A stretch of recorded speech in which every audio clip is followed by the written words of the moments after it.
Meanwhile, at the Quiet Council on Krakoa. All right, let's have everyone's attention on me, please.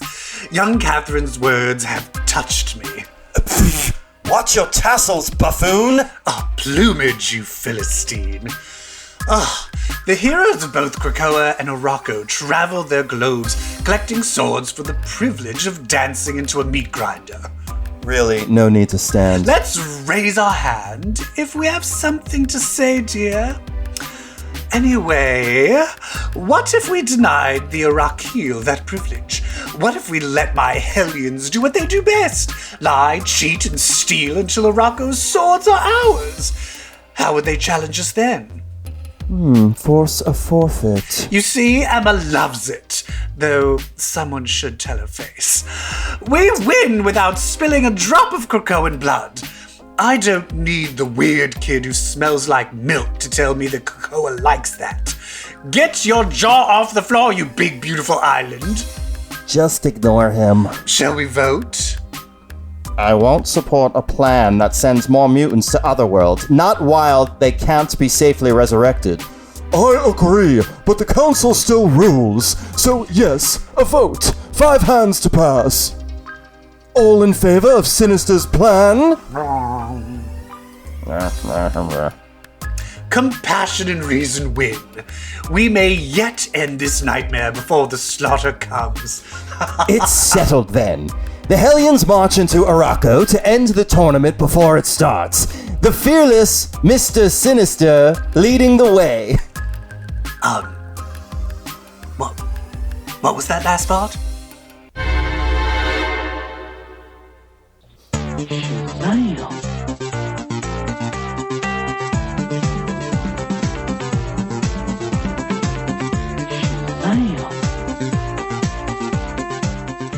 Hi everybody, and welcome to episode 153 of Comic Book Queer's Legacy. I am Brett, and I am joined by my host, EvilJeff. Hello, Evil. Hello!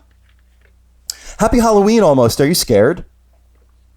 I am actually the opposite of scared. I think watching so many horror movies has actually made me, optimistic. How so? Because they always end? No, but I for some reason, and I might regret this later on, but I actually feel, because the real scary thing is not Halloween, but November 3rd. Yes, that's correct. And I'm feeling optimistic at the moment. That might change any moment. Good. And any day now. But I think I've just scared myself with so many horror movies that I'm just like, we're going to be okay. It's going to, the good guys are going to win. Scared straight. Yeah. What was the last horror movie you've watched? I just watched last night The Babysitter. Oh, fun. I last night watched... Yeah, it's fun. When you watch the sequel, we can talk about it. Okay. I watched Urban Legend. With Pacey and the Noxzema girl? Yes, with Pacey and the Noxzema girl and Alicia Witt and Jared Leto. Oh, God, that's right. Jared Leto is in it. Right? I totally forgot. I was like, my husband never saw it before. And I was like, he was like, who's in it? And I said, well, the Noxzema girl, Pacey, and I think Jared Leto? Although I can't picture him or remember him. Sure enough, he's first billed. Even though he's kind of hardly in it. Does he die? No. I will say, and spoilers, but hey, the fucking movie came out in the 90s, so fuck off. But the fact that they made the Noxzema girl the killer was brilliant, and also completely implausible. Because the Parker person she was hangs some guy from a tree, but the Parker person was 6'5" the whole time, right. And then suddenly it's this 5'3" Noxzema girl. What's her name? Yeah. Rebecca Gayheart. Yeah, give me a break. But I need to rewatch that. I should watch all of those because it was Urban Legends. I Know What You Did Last Summer. Scream. What else came out around that time? I just watched Final Destination. Disturbing Behavior. Oh, Final Destination, Disturbing Behavior. Idle Hands. Idle Hands is great. Isn't that Jessica Alba? Devon Sawa and Jessica Alba. I love it. And there's another one that came out, I think it came out in 2000, 2001, but it still kind of counts. It was to me, the first post movie, that genre. Cherry Falls with Brittany Murphy. I don't think I saw that one. Oh, yeah. Yeah, it's good. That's not the I'll never tell. No. That's something else. That's a Michael Douglas. I'll never tell. Urban Legend has a line at the end when, like, the whole thing is being told like a story, kind of like Bly Mansion, which we'll talk about later in this episode. Okay. The whole thing's told like a story, and the people who are listening to the story at the end are like, yeah, we don't believe that. They treat it like another urban legend. And then they're all like, yeah, well, I heard this and I heard this. And then one girl goes, yeah, I heard that the killer was the girl from the Noxzema commercial. It's like, oh my God, that's so meta. They actually call her the girl from the Noxzema commercial. Oh my God, it's great. It's fantastic. It's fantastic. Urban Legend was a movie I watched so much when I was a kid. I watched it again. It's like, doesn't hold up. It's not that great. I mean, it's pretty good. Oh, I'm sure it's awful. Yeah, it's no Scream. Well, I mean, basically, it was it's just no like, Scream we're all 2. going to copy Scream. Yeah, and, it's no Scream 2. But that's the weird thing. Did you, like, I Know What You Did Last Summer? I did. I loved it. That's next for a rewatch. Did I ever tell you that it's not as good as the YA novel it's based off of? Ooh, no. Because the problem is the YA novel, they could never recreate it into a movie because the real killer in the book, each person is friends with some other person, and you don't realize they're all the same person and they're the killer. Oh. And so it was because when you read a book, it's just like, oh, I'm talking to Jimmy, and someone's like, oh, I'm talking to Robbie, and clearly they could never do that. Jimmy is Robbie. Yeah, they're all the same. You can't see them. Exactly. Yeah. But that was like a really cool twist. Oh, that is cool. Yeah, you can't do that in a visual medium. Interesting. Yeah. But yeah, I'm just super jazzed with Halloween. And are you going to dress up as anything? No. Yeah, I'm not going to do anything. I was going to go with Shaggy and try and force my boyfriend to get in a Scooby onesie. Oh, sure. But that's not going to happen anymore. Yeah, no. I'm going to carve some pumpkins. I think. Okay. Oh, maybe I'll do that. That sounds fun. Yeah, that'd be fun. But they get rotten in like 3 days. Everything does. That's the problem. At least is it colder yet in New York? Oh, very much so. See, that's the thing. If it's colder when you have the pumpkin outside, they last a bit longer. But like in LA, right now in LA, it's like 95 degrees. No. The pumpkins rot how do you in live 3 there? seconds. I love it. Although I can't breathe the air. The air is horrible to breathe, so that's a problem. Anyway, I want to talk about. Let's get into some. What are you gonna hit? Oh, hot topics. Yay! Today's hot topic is. This is news. We have a fan. We now have a fan. 3 of them. No. We have a third listener, everyone. That's our hot topic. And I don't know. He said he's listening to the show. I don't know if he's going to keep on listening, so he might be listening to this right now. But I recently had a fan message me because, for those that don't know, I edit a show called with Trixie and Katya from RuPaul's Drag Race on YouTube. And I used to have a YouTube called Sienna de Enema, which I did videos called Jizz. And so someone was a fan of those, and he left me a message saying he's been going through my Instagram and saw that I was posting things on CBQ and that he liked the X-Men and wanted to know how to listen to our podcast. Oh, a third listener. But here's the interesting thing. This person seems to be Australia, New Zealand, I'm not sure. And he left it in a voice memo. What does that mean? He just texted you an audio file? He DM'd me an audio file. Oh my God. And so I'm just going to play a little bit. Oh my God, can you do that without his permission? I'm not going to use his name. Okay. I just want to play just so you can hear what his voice sounds like. Hey man, I hope you don't mind me sending you a message. Big fan of your work. There, that's all I'm going to play. Ooh. Oh my God, the bass. But isn't that... Ooh. That is like the sexiest, and he's a very attractive man.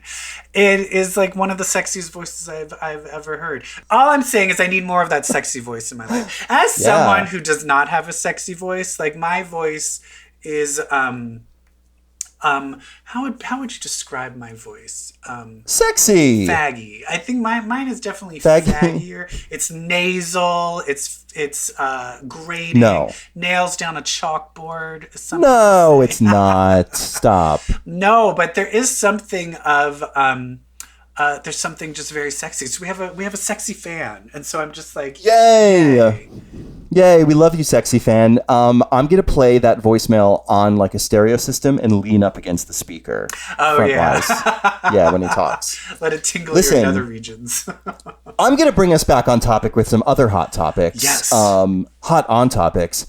Have you heard the casting rumors for Spider-Man 3? With Homecoming? Like the Tom Holland one? That's the only Spider-Man happening right now, my Well, dear. isn't there Spider-Verse? I didn't know if you were talking about... Oh, yeah, no. Spider-Man 3.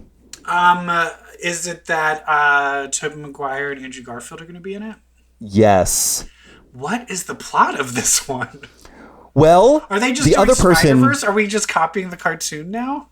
I think so, because the other person that signed on is Benedict Cumberbatch.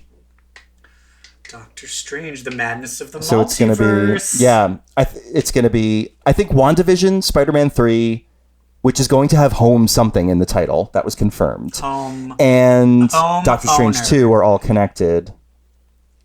Home boner? I said home owner. Home owner. Where is your mind? Well, if it's Andrew, Toby, and Tom, I want it to be homo threesome. Homo threesome. Well, I always said, if you watch the new Rockstars channel where they have Rogue Theory, I said it was going to be called Spider-Man There's No Place Like Home. Yes, I think that's correct. Yes. I absolutely think that's it. Absolutely. But I do like Homo threesome. That is actually the best. I like homo threesome. So that's fun. There's also casting news for Doctor Strange 2. Yeah, who? Star of the Babysitter Club, Xochitl Gomez, has been cast as an unknown role. But isn't that the everybody is assistant? saying- The assistant, right? What's her name? Oh, yeah, Velma. Velma, yeah. Well, Or are they saying something else? Yeah, Who? America Chavez. Oh. Extra dimension powers, American Chavez. Right. All Yeah. right. Oh my Ooh. god. And then how long before they announced the Young Avengers? Because you said I still you're saying hold it's going to be Ant-Man 3. Ant-Man and the Young Avengers. Yep. I mean, God, that's going to be so good. And we know that the villain in Ant-Man 3 is Jonathan Majors from Lovecraft Country playing Kang. So it has to be young Kang. Kang's a major, yes. Iron And Lad. you're not going to have like Kang versus just Ant-Man, right? Like, that's like the villain of Ant-Man 3 is Doctor Doom. It's like, wait, really? But you could have Kang go up against the Young Avengers. That's like big enough. Yeah. Yeah. And it's Haley Steinfeld. Is she still Kate Bishop. Kate Bishop? So I'm trying She's to think. We Kate have Bishop. Cassie. We have Hawkeye. WandaVision is going to bring Wiccan. Billy. Then with Kang, we're going to have Iron Lad. And then we have America Chavez. Yeah, and Isaiah Bradley from Truth, the Captain America. Oh, we'll be Patriot. Patriot will be in it. Yep. Oh my God, this is all coming together. It's all coming together. And together. something Woo! that's not coming together is that Tatiana Maslany has denied that she has been cast as She-Hulk. Wait, what? But didn't Marvel release that? Marvel did not. Deadline did. Oh. So she's denied it. She's like, it's a rumor. I don't know what that is. I'm not in talks. And I was like, oh, I'm so sad. But then I looked it up. You know who else pulled that shit? Who? Paul Rudd. Oh, saying that he wasn't going to be Ant-Man? Yes. And Brie Larson. Brie Larson, when somebody asked her about it, pretended to not know who the character was and corrected them and said, no, Captain America is a man. And they're like, no, Captain Marvel. And she's like, wait, I don't understand who that is. Oh, what a lying bitch. So I think Tatiana's a lying bitch. Well, she's committing perjury. Yeah, When you work for Marvel, you're under oath. Do you know I did that in a sketch show we did at my theater that I ran for many years?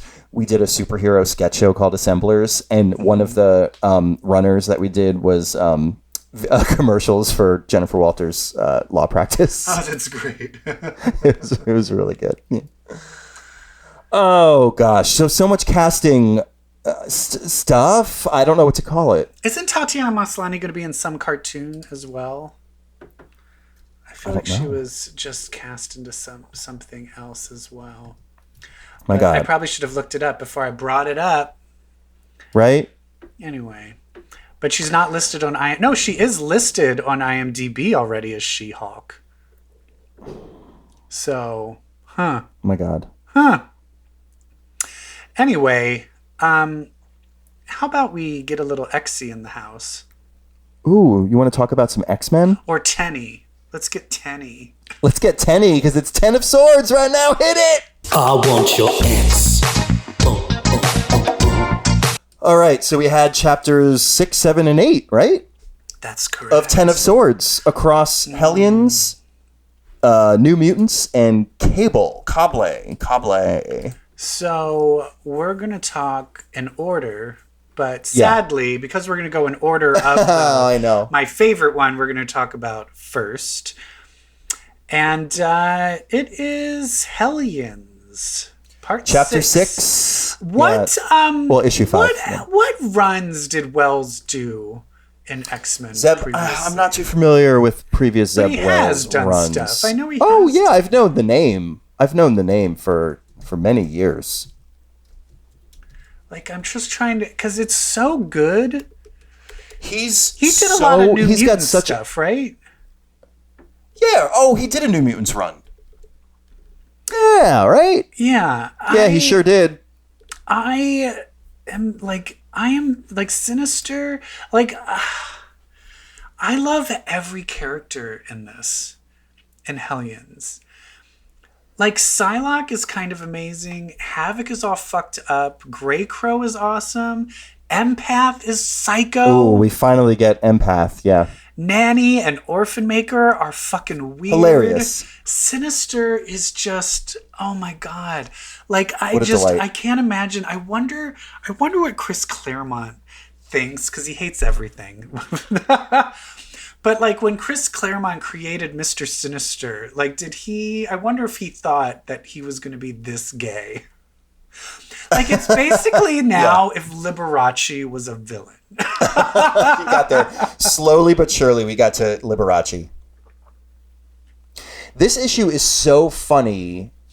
It opens with the resurrection of Empath, and it is a straight visual and sequential parody of when Cyclops was resurrected in House of X. Yeah. It's like the same panel, but instead it's Empath with like red glow coming out of his eyes that just says, fuck, where the fuck am I? And Xavier, easy now. What's your name, child? What's your name? Get the fuck off me. Oh, so great. They subvert the Cyclops scene. He pisses off Hope. We get to the Quiet Council, and just the fun begins with Sinister. It's just such good writing. It's so funny.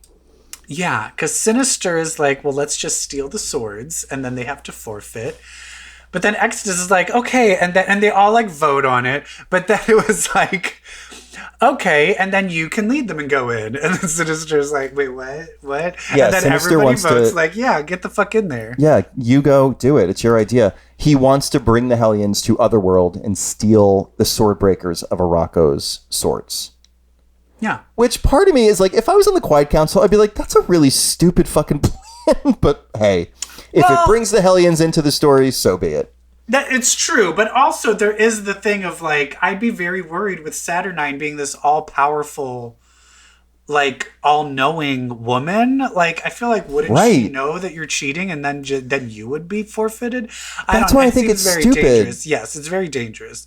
It's very dangerous. Saturnine's not going to be like, oh, you got me. Oh well. Yeah. But at the same time, they came and just took over a goddamn tower, and then she's like, okay, that she does reward chicanery and mischief. So who knows? As long as it moves things forward, keeps the wheel turning. But I do love that they're like, Sinister, it's time for you to get your own fucking hands dirty. Exactly. Get in there. And I do wish Xavier, here's the deal. I understand that there's backups of everybody that Xavier loads up into all the Cerebros. But I've said this before. Xavier, I know you're not monitoring every single thought, but some of the evil villainy people maybe go in and be like, I'm going to go looking at your last backup and see what the fuck you're up to. Because Sinister's up to he has a whole cloning thing on the side going on. He's got a clone of himself that he talks to in a scene later on in this book. And that's the cool thing is he basically unfreezed a clone and be like, you go off into Otherworld. And then the clone's like, no, you fucking go off into Otherworld. And we actually don't know which one. We don't know which one went in. Eventually goes. How old is Orphan Maker? Yeah, I think he's younger than we think. Because he talks like he's like 11 years old. Well, he's mentally 11 years old. That's what I mean. Is he just mentally there, or is he like? Because we don't know what's inside that thing. Yeah, we don't know. Wasn't there, or am I thinking of Mad Max Beyond Thunderdome, where it's like the helmet comes off? It's like, oh my god, you're like a child. Didn't that ever happen with Orphan Maker? I'm probably thinking of Mad Max Beyond Thunderdome. Mad Max, yeah. Yeah. All right. Well, the Hellions go into Otherworld, and they get there via Avalon. So, of course, that brings King Jamie. So, of course, can I have a whole series of just Jamie Braddock and Mr. Sinister just having conversations? In one of the best lines in this issue, when Sinister walks in, Jamie's first response is, "Ooh, that's a right cracking cape you got there." And the cape, Sinister's cape, is the most hilarious running gag throughout this entire issue. Yeah, first it's like the plumage is getting into Exodus's face. At the Quiet Council. Then he fights with the clone over it. When they do rock, paper, scissors, winner gets the cape. Then Jamie wants the cape. He forces Sinister to trade him the cape for passage into Otherworld. And just if you just the lines in this, and it's also like, this is the reason I love X Factor so much, is there's such characters give lines where, and here's the thing, is like, this is what good writing is. And like even Joss Whedon said when he was reading a Buffy script, he wanted a good Buffy script meant that if you erased all the names, you would still know who everyone is that's talking. And I feel that is how it is with X Factor. And the lines in this, like just the part where Psylocke is like, "You're coming with this?" And he's like, "No, I'm leading you into enemy territory. As your general, jockeying for my affection is encouraged. Favoritism will be rampant and arbitrary." Like, it's just, his lines are just amazing. And him and Jamie, there's this whole thing with a horse where he's like, "I want you to take this horse." And they're like, "We don't want a fucking horse." And Jamie looks really kind of sexy with this mustache and crown. He does. He does, with his crooked crown. And then the best visual gag on the planet. You got a horse, an elegant, beautiful, silky horse. Throw Nanny on it. For the best visual gag ever. I know. So much good comedy. Yeah, so they're off in Avalon. And I do also love just creating this world where Otherworld, we only really saw the Citadel. That's all we ever saw of Otherworld. And creating that there's these lands inside of it, so vastly different, these kingdoms. I'm fascinated by all of them. There's a vampire world, a fury world, a Mad Jim Jasper's world, a Mercator world, Avalon, Roma's orgy world, like Merlin's soldier world. Like, it's all, I can't wait for all of the fights to happen on each of these worlds, because I know that's and they even talk about, I think that's what the X books are going to be about moving forward. They even go into Dryador, the data page for Dryador, and show that it has been taken over and it is now the fiefdom of Amenth, and that the regents are now Famine and Pestilence. Yes, they even catch you up on the political outcome of Araco taking over one of the kingdoms. It's incredible. Yes. And the other interesting thing is Empath is a dick, but he is also insanely powerful. Insanely powerful. I also think having a full narcissistic psychopath with that much power is a bad idea. But Sinister basically has to let him basically, in a way, lobotomize Grey Crow in order to get them out of a jam. Yeah. Oh, God. And then if you notice, when they're out of the jam and they're on horseback going through Otherworld, Sinister found another goddamn feather. I know! It's fantastic. It's so fucking funny. So they're now off to find these, the bad guy swords. Yeah. But I kind of love it because it's just will not swords, end swords, and swords. Can we have some more swords in this plot line? We can. We're gonna put so many swords in this plotline that we're gonna turn one of our beloved characters from X-Men books into a sword, as we see in New Mutants number 13. New Mutants, Doug Ramsey. I thought this issue was delightful because it was essentially a series of conversations between Doug, Warlock, and Illyana. Yeah. And he finally started saying things, because remember when he first came back into Necrotia? Yeah, And the body language. And it was all like, I can read body language, and it makes me this amazing fighter. There was parts where he's finally like, oh, this fighting is like a language, and I can see where it's coming from. Yes. But I can see that you're holding back, bitch. And Illyana makes no qualms about it, where she's like, you're going to die. Oh, absolutely. But he might. But that's the thing, is I do feel I feel the Quiet Council and Krakoa. I also feel it's going to be like, I also would be like, we're going to forfeit you. Because you can't have him, like, he's too great of a risk to die. Like, you can't have him die. Like, he's going to die, and then you don't have anyone. I guess then it just means poor, what's his name? What's the fat guy from Generation X? Mondo. I guess Mondo is just going to be the, like, sorry about it, Mondo. You do realize if Doug dies, then it's all you. Yeah. My theory was that Doug was going to go up against Pog-Your Pog, the giant lizard swordbreaker, who, when they listed his power in a teaser thing, they listed his power as Pog-Your Pog. And when they listed his sword, they list his sword as Pog-Your Pog. So I figured he was like a Groot. Like Pog-Your Pog only says Pog-Your Pog, Pog-Your Pog, Pog-Your Pog. Yeah. So I thought Doug would fight him, and Doug would be able to speak to him. Oh. But no. They've revealed that it's Magic who's going to take on Pog-Your Pog. Oh. Well, the other thing that's interesting is she also kept saying things like, oh, during the fight, stay by me. And I was like, oh, are they all going to be together? At the same time? At the same right? time? I thought it would be okay, like, and now you these two. Yeah, exactly. Yeah. I mean, that could be what it is, and be. they just don't know. But I do find that very interesting. I still think that the actual duels are going to happen fairly quickly, and that a lot of this story is going to be the aftermath. Yeah.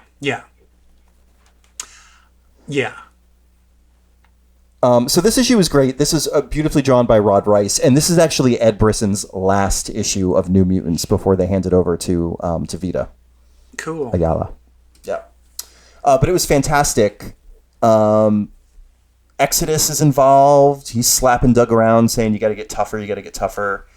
Krakoa's like, don't go. And I know this is awful, but I've just not been into this artwork. Oh, really? I love Rod Rice's artwork. I'm just not into it. Yeah. Anyway, talks about the Soul Sword and Warlock. Do you like Phil Noto's? Do you like the guy that does Cable's artwork? I like that better. It's very similar. I like that better. Yeah. This is sketchier. It's this too is more sketchy. It's too sketchy. But that, it's almost like trying to be him and not succeeding. But that's just my opinion. Yeah, I understand. And opinions are like assholes. Fuck them. Of course. Fuck them. They go into the Hot Hive kingdom here in a data page, talking about how this was like a big, like, friendly beehive. But that's, what are they? A parasite was introduced. But are they what are they? I don't know, but a parasite was introduced, and now they're the parasite. The Bong Joon-ho It's movie. one big hive mind. It's the Bong Joon-ho movie. Host. Yeah, this whole thing with Doug, I do find it interesting. Exodus was like, oh, I should just kill you. And then you're forced to forfeit, which part of me is still like, I feel like that's a good idea. Part of me is like, that is a good idea. Part of me is like, I know, clone Doug, throw him in exile with Sabretooth, let him sit there. Well, and then bring him back. Okay, this is the other thing. Why aren't they doing that for all of them? Well, I think that wouldn't work. I think that when you die in Otherworld, like, any attempt, any history of you is erased. No. But that's what I'm saying is they have a rule that you can't.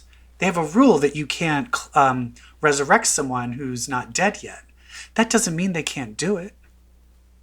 But I'm saying even the clone would be erased. Not if they're alive. It's reality warping. Any trace of the old version is eradicated.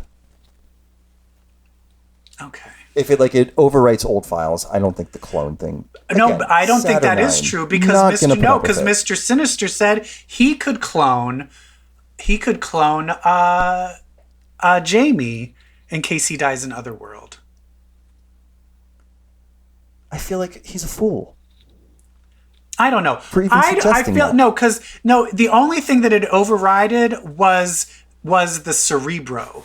There's nothing that said if there's two people if someone's resurrected and already alive, that they will be overwritten too. There's nothing that said it wasn't. Okay, but I'm saying because it says it wasn't, I would, as a backup, I would just clone Storm, Wolverine, clone all of them, put them on ice, and then if they live, then you just kill those clones. It wouldn't work. I'm just saying that's what I would do if I was It Moira, because she runs everything. Oh, can we talk about Moira for a second? Oh, yes. You have it's time to bring up your theory? Yeah. My theory. You noticed something. You discovered something, Brett. Yeah. My theory is that Annihilation is Moira. Annihilation is Moira because she was with and from the Apocalypse, where she was Apocalypse's lover. Correct. Fascinating. If you look at the timeline, that's Life 9. It's the life right before this one. In Life 9, she resurrects Apocalypse. Together, they kill Xavier and Magneto. They enslave Sinister. They go to Arakko and rescue the Horsemen. And then the Apocalypse War begins. Now, the thing I want to point out, all the other lives, 1 through 7, 1 through 8, they end upon her death. Life 9, the Apocalypse life, when the Apocalypse War begins, it's a dotted line. So, and they don't show her. Wait, I thought, what's the one? But is that Wolverine because she's in kills her? stasis? What's the one where Wolverine that's the kills her? Apocalypse one. I thought that was the Apocalypse one. That would be. I mean, I love this theory. My question is how would another timeline come into a separate timeline? Otherworld. But Otherworld. Yeah. I mean, it could be. Wait, you're right. I think you just poked a hole. We do see her die. But here's this. I have a question. Are these alternate timelines? Are they accessible in Otherworld? Ooh. I bet you they are. Right? Maybe. Oh my So God. I'm saying maybe she is. I love that maybe she is Annihilation. But I will say, I just want something of Moira. Give me some Moira. I want Moira. Moira. Come on. Yeah, I hope it's her. That would be so fun. Yeah, I think that would Like be amazing. her name is Annihilation because if she dies, that reality is annihilated. Ooh. Now, let's go on to Câble. Cable, number 5. Sur le câble.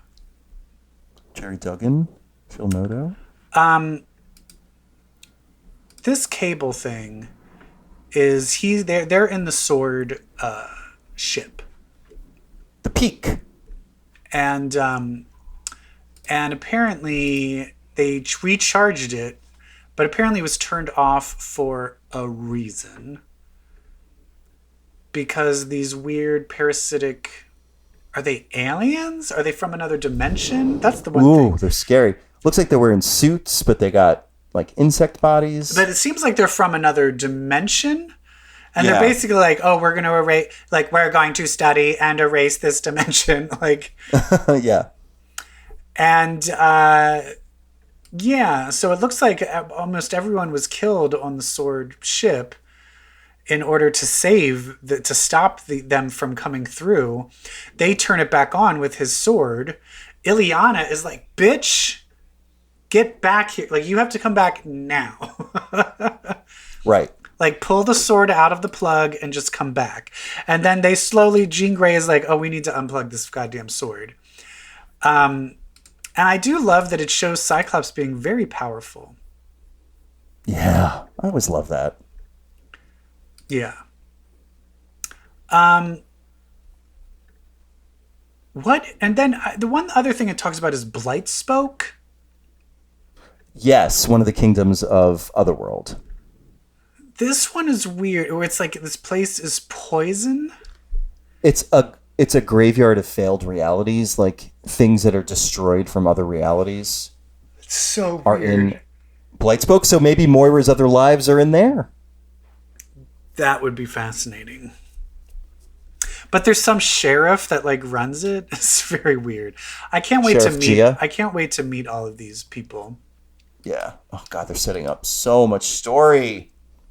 Who is when Jean Grey runs into someone that's like has like black eyes? Yeah. Is that a I think it specific? was a sword. Is that No, a specific person? Okay, I didn't know if that was like. Should we know who that is? I don't think so. Maybe if you read Captain Marvel. But, Okay. but I'm not. And yeah, basically it's just Jean, Scott, and their boy fighting interdimensional aliens. A nice family adventure. And basically all they had to do was unplug it, it looks like, and then it worked. I think it worked, right? Yeah. Yeah, I want to know, how does the peak, like, how does this all fit in? I don't Because Saturnine was like, you got to go here. I know, right? Who knows? Who knows? Yeah. I mean, did she want them to find the Viscora, which is the race of these parasites, or does she want them to have the ship? Yeah, I don't. But what I do know is that half of the champions have shoved their Are in sword into the place. ground. And coming up next week will be Betsy Braddock and Brian Braddock. And my Yay! theory seems to be correct, because in a preview, she was like, I don't want the Sword of Might. I like my sword. So I was like, She's going to have the Starlight Sword. So yeah, she'll probably get the Starlight Sword.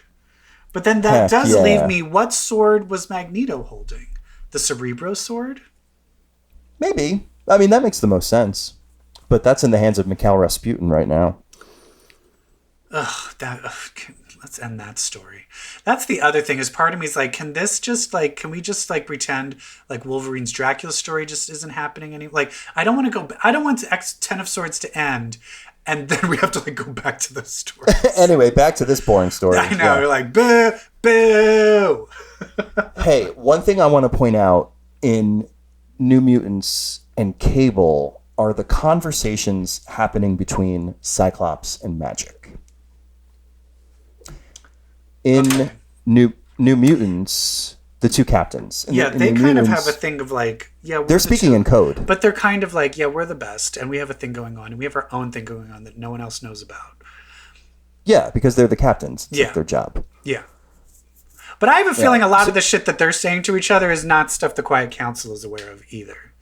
No, this is this is Cyclops talk, right? This is So the first exchange happens in New Mutants where she looks at Cyclops and says, maybe we'll make some plans. And he says, you never know, it could rain. And she pauses and goes, understood. And then later in Cable, she says to him, so is it just me or does it look like rain, Captain? And Captain Cyclops says, feels like it's going to come down. Cyclops says to her, so is it just me or does it look like rain, Captain? And Ileana says, feels like it's going to come down like daggers, sir. Yeah. So what the fuck? I mean, what the fuck does that mean? I don't know, but I love when Scott does stuff like this. All right. And that's it. And that's it. That's it for X-Men. Although there is some more X-Men, but I need to do it in the next segment. Yes. So let's get a comic, shall we? Yes. Hit it. Yes. You gotta get a comic if you wanna get ahead. Okay, Brett, did you read The Avengers? No, I did not. I just realized we didn't talk about the Ten of Swords handbook that came out, but never mind. There's a Ten of Swords handbook? It's a handbook.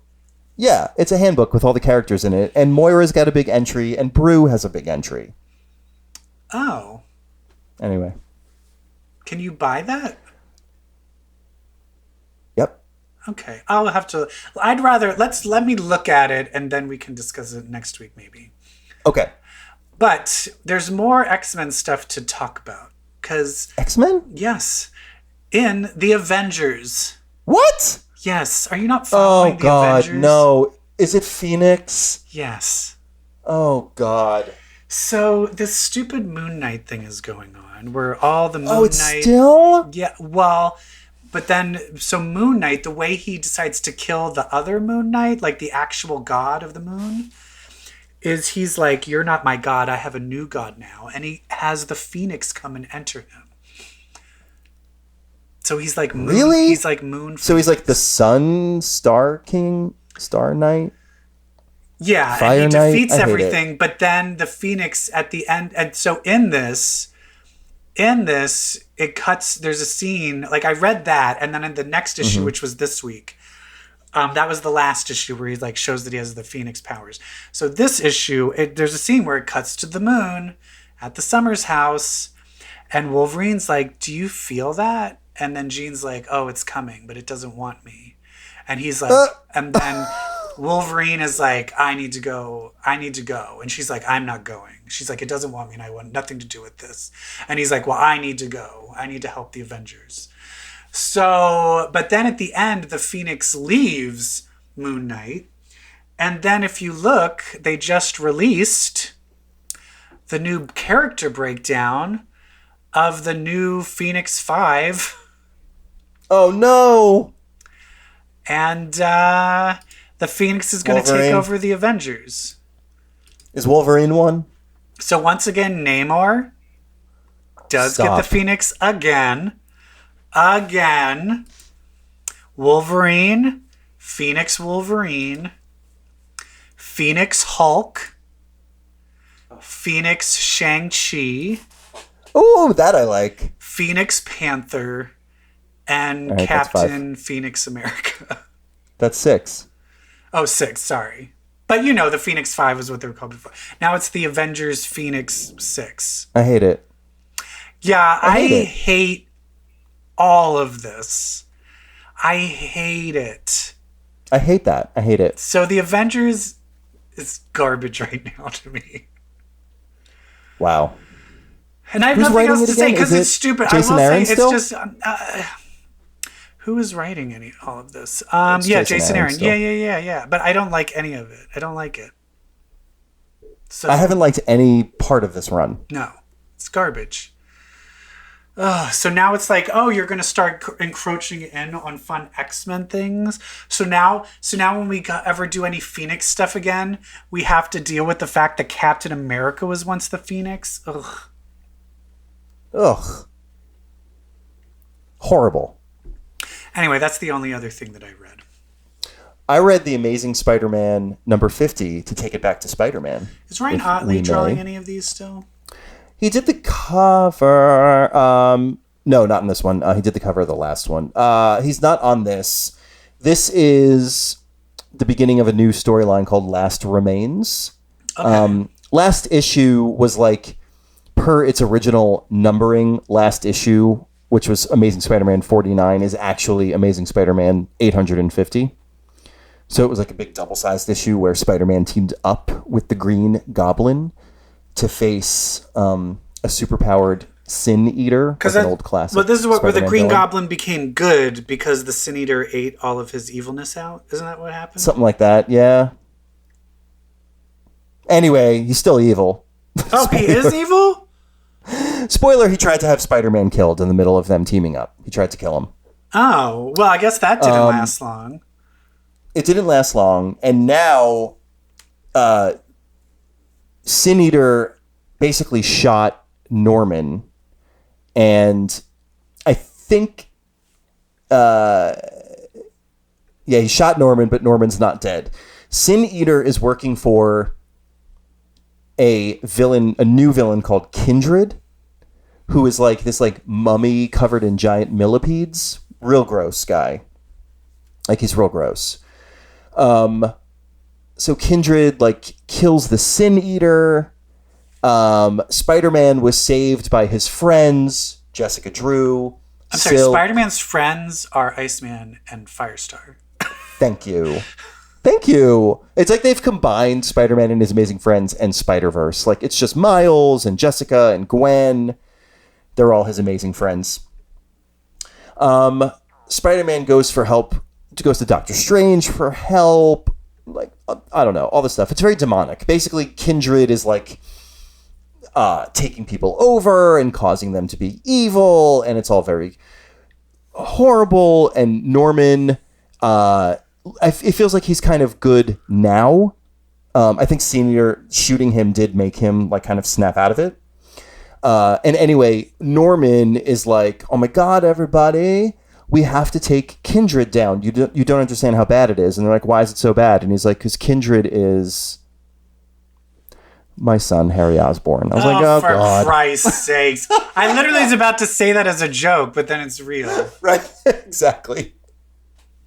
Exactly. Like, definite eye roller at the end of that last page. You're like, okay, of course it is. It always is. All right, Spider-Man. Right? It's a thing. Spider-Man. He has friends. And James Franco is the villain. Again. I mean, he is.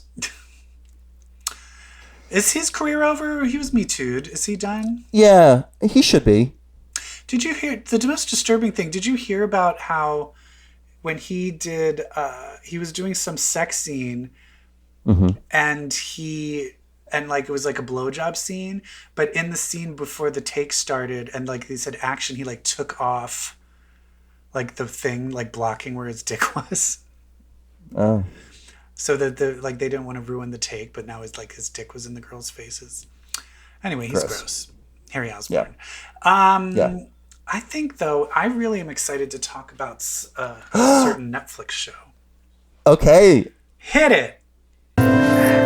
Someone who watch superhero sci-fi stuff with me. All right, so okay. We're getting in the Halloween spirit this October and watching some spooky things. One of our favorite shows of all time was The Haunting of Hill House.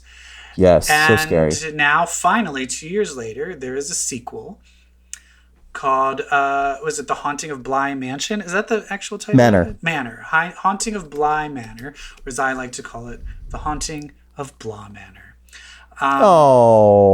It's another Mike Flanagan piece. It's another Mike Flanagan piece. Brett, what'd you think of this? I loved it, particularly the ending. I agree with you. You said last week that this isn't nowhere near as scary as Hill House, and I agree.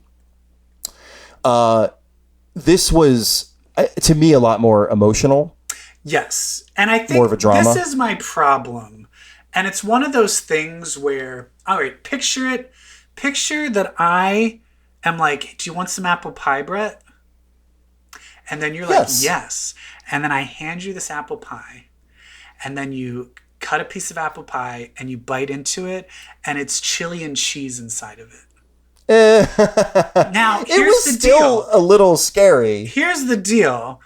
If you eat like a shepherd's pie, like a pie with chili and cheese in it, probably tastes good. But if you're expecting apple, it's disgusting. And I think my problem is, yes, if someone was like, do you want to watch this like supernatural drama? I probably would have been like, oh, I really like this. But because I kept going into it wanting to be scared and not being scared, I got pissed off.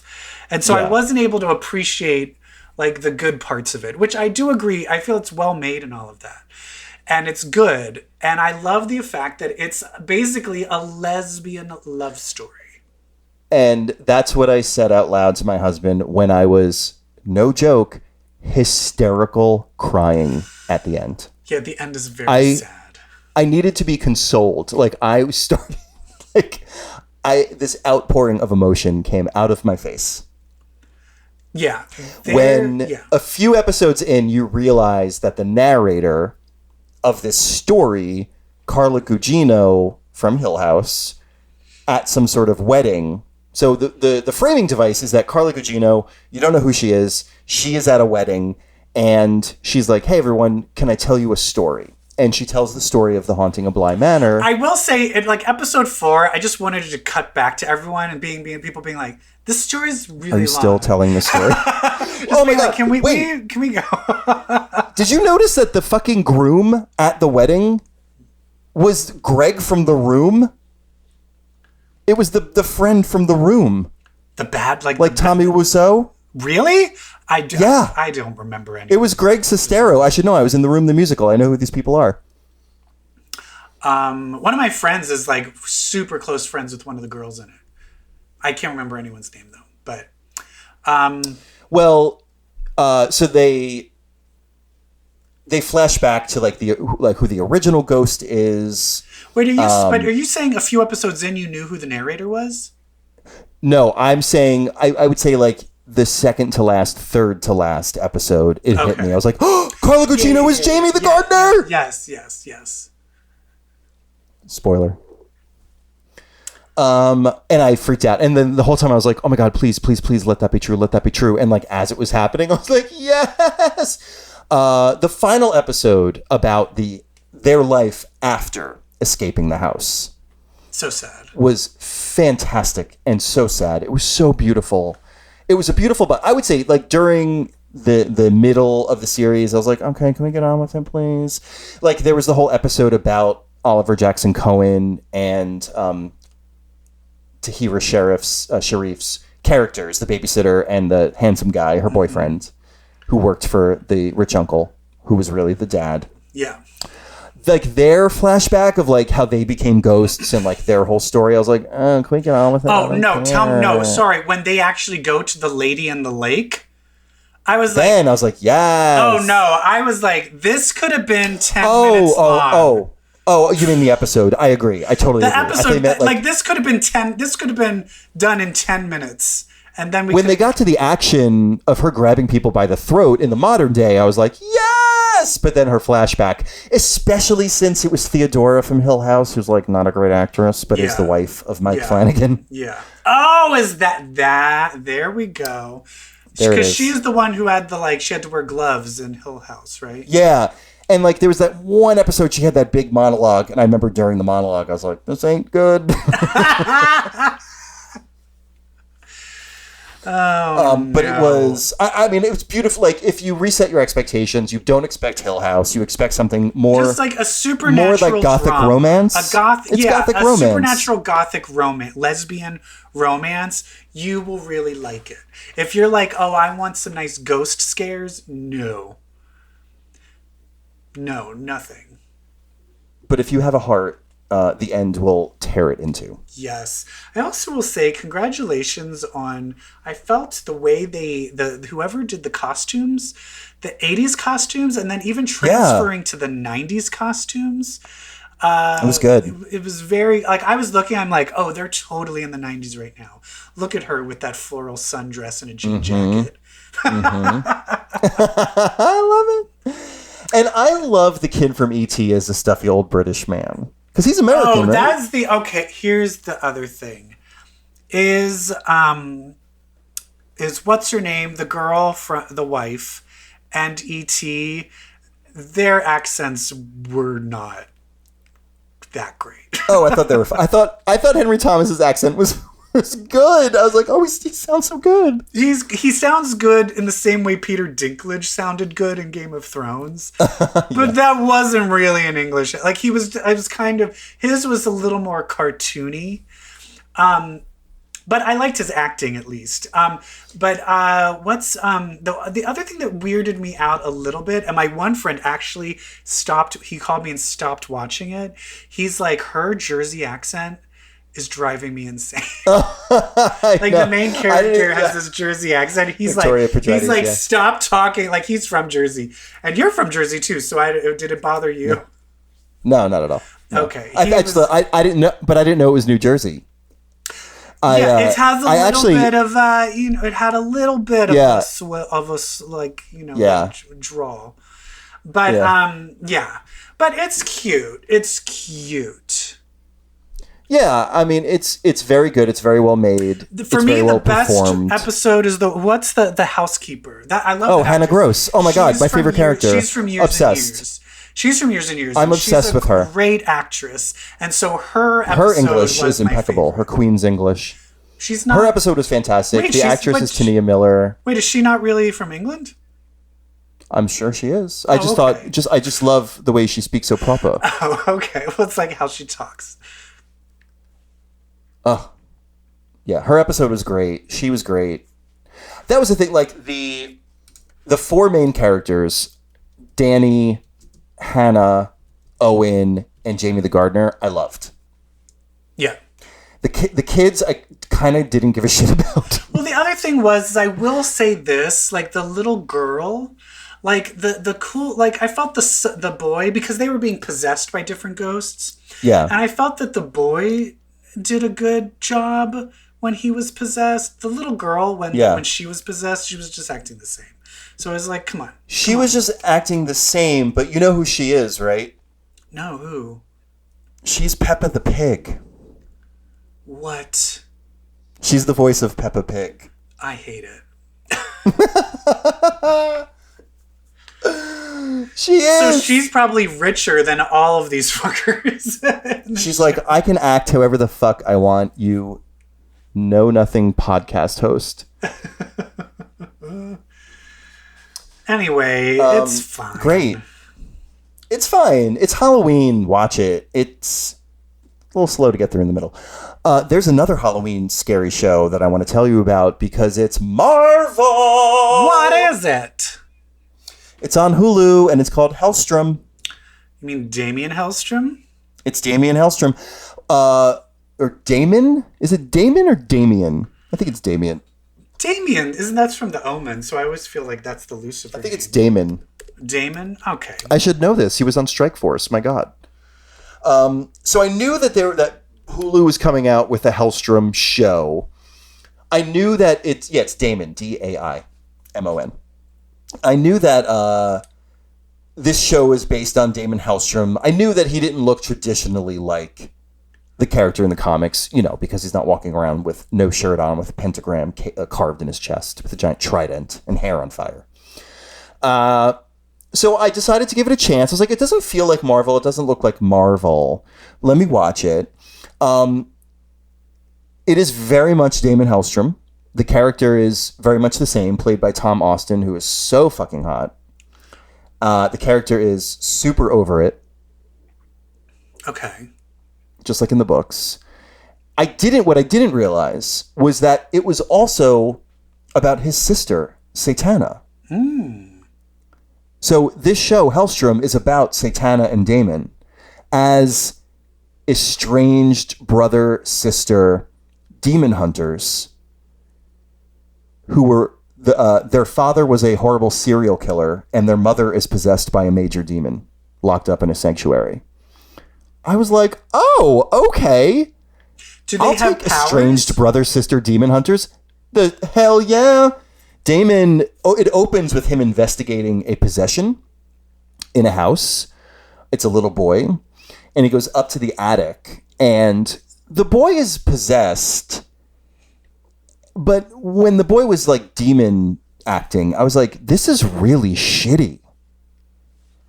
This is the show. They hired some shitty kid to like act like a demon, and it's this bad. And so Damon throws holy water on him, and the kid is like, it burns. Ah! And Damon's like, I just got that water out of your faucet. Get up. And the kid's like, what? Oh, and so it was You're supposed to be faking bad. It's supposed to be bad. The kid was faking it, but the kid still smeared shit writing all over the attic walls. And Damon's like, you're going to have to clean this up. So the kid upstairs in the attic smearing shit all over the walls, writing words in the shit. Turns out totally faking. Hilarious.